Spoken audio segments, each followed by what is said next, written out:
Let sleeping dogs lie.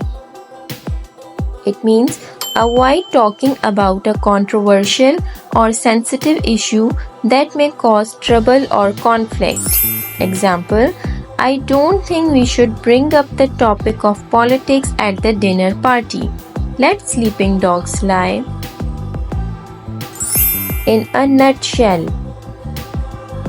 It means a brief and concise summary.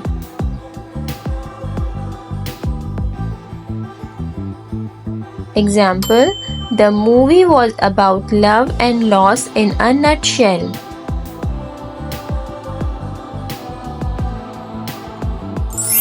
Cry over spilt milk.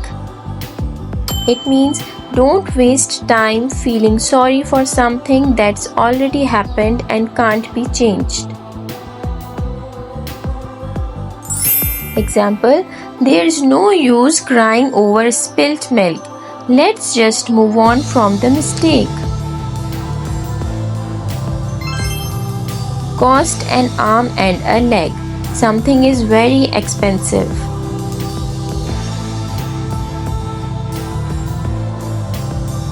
Example, I love that new designer handbag, but it cost an arm and a leg.